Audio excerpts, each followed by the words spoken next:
Hello friends, welcome back to my channel. আর দেখুন kitchen আমাদের সকলকে স্বাগত জানাই। শুরু করছি আজকের রেসিপি। প্রথমে একটি বলে নিয়ে নেব 1 কাপ ময়দা, হাফ টিস্পুন লবণ, হাফ টিস্পুন জোয়ান, 2 স্পুন ঘি দিয়ে ভালোভাবে ময়দাটিকে ময়ান করে নেব। খুব সুন্দর করে ময়দাটাকে মেখে নিতে হবে। এরপর অল্প অল্প জল দিয়ে সফট একটা ডো রেডি করে নিতে হবে। ময়দাটিকে ভালো করে মেখে নিয়ে 10 মিনিটের জন্য রেস্টে রেখে দিতে হবে। অন্যদিকে একটি কড়া বসিয়ে কিছুটা পরিমাণ তাতে তেল দিয়ে তেলটা একটু গরম হলে দিয়ে দেব জিরে ফোড়ন আর একটি পেঁয়াজ কুচি।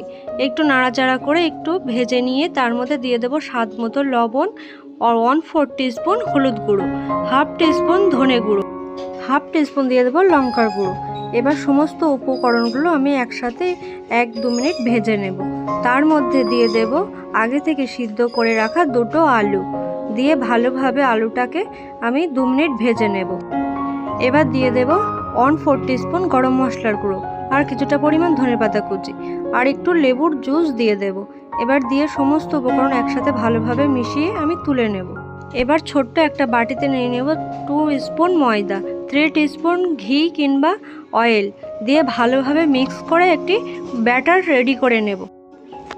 রেডি করে এক সাইডে এটাকে রেখে দেব। আগে থেকে মেখে রাখা যে সব ডোটা রেডি করেছিলাম সেটা এবার ভালোভাবে মেখে নিয়ে ছোট্ট ছোট্ট করে লেচি কেটে নেব। এবার কিছুটা ময়দা ছড়িয়ে দিয়ে আমি রুটির আকারে গোল করে বেলে নেব। এবার প্রথমে একটি রুটি নিয়ে নেব।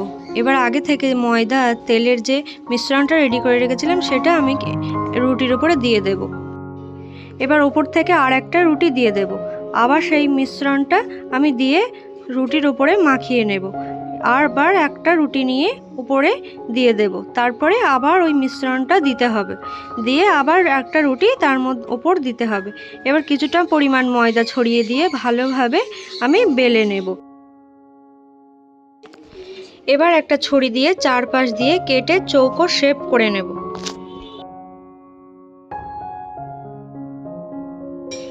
এবার এই চৌকো রুটিটাকে আমি কেটে ছোট ছোট টুকরো করে কেটে নেব। এবার যে আলুর পুরটাকে রেডি করে রেখেছিলাম সেটা এর উপরে অল্প অল্প করে দিয়ে দেব। 1 চামচ ময়দা আর কিছুটা পরিমাণ জল দিয়ে একটা ঘন ব্যাটার রেডি করে রেখেছিলাম। এবার ব্রাশ দিয়ে চারিধার দিয়ে এই ব্যাটারটাকে লাগিয়ে দিতে হবে, তাহলে ভাজার সময় এগুলো খুলে যাবে না।